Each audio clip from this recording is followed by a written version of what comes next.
Behind me is my dad's 1954 F100 Ford pickup. It still has its original 239 V8 Y-block engine, and it is a deluxe cab model, which means in 1954 it came with an AM radio and a dome light. We just got it out from under the shed to begin the restoration process. This is probably one of the best barn find type vehicles you'll ever see. Of all the vehicles my dad's owned over the years, this is the only one he bought brand new. He was around 20 years old, and we think he got it from Charlie and M's Ford here in Brookhaven, Mississippi. Not long after he bought it, he was drafted, and the truck sat in the garage for 2 years while he served in the Army.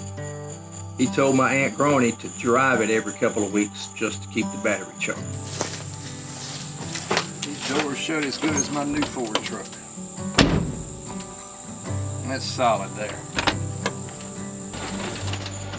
The truck is all original, and it's all there, and has been extremely well taken care of. My dad was a heavy equipment mechanic by profession, and was very particular when it came to care and service of any vehicle he owned, especially this one.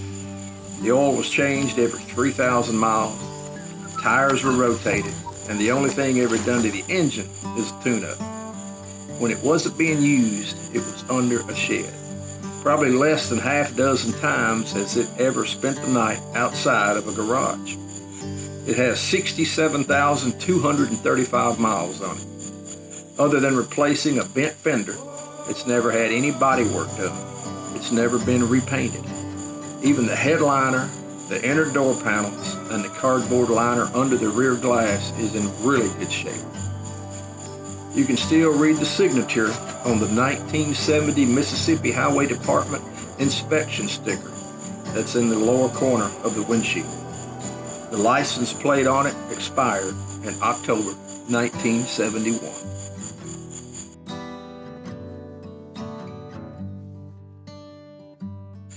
After Dad returned from the service, he got married, and he and my mom used it regularly until the late 1960s. For a while, there was a cattle body on the back. I remember him taking calves to the sale barn, and the worst rusted places on the truck are in the rear bed, and I'm sure that's due to the barnyard fertilizer. His aunt was without a vehicle for a time, and she was the last person to use it on a regular basis. But when she bent the front fender, he used that as an excuse to buy her another vehicle, and he parked the old truck in 1971. It sat under a garage until the mid-1980s, when we got it out, washed it, tuned it up, rebuilt the carburetor, and drove it a bit. I was working with him at the time, and we'd use it to pick up parts and such. After a few weeks, the brakes started giving us trouble. We really didn't have any time to fix it, so we parked it again under the shed on the other side of this old shop here.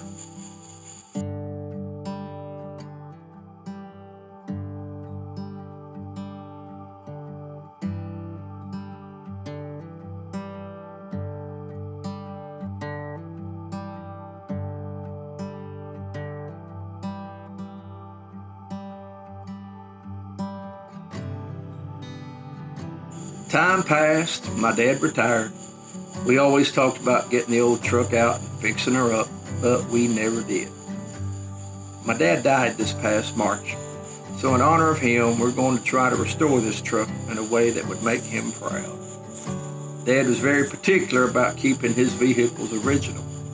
He did like the sound of a strong engine and a throaty exhaust, but he really was not a hot rodder. So we do want to keep it as original as possible. It's going to be a frame-off restoration. We want to take it totally apart and start over from the ground up. The entire truck is here, so we want to use as many original parts as possible and practical. But we are planning on a first-class restoration. We think the engine can be rebuilt, but we really won't know until we get into it. I worked for years with my dad as a mechanic, so I do know a little bit about the process, but we've never restored a truck to the extent that we're planning for this one. So if you have any comments or suggestions, we'd love to hear them in the comment section below. We will update you from time to time with video and pictures during the process. Thank you, God bless.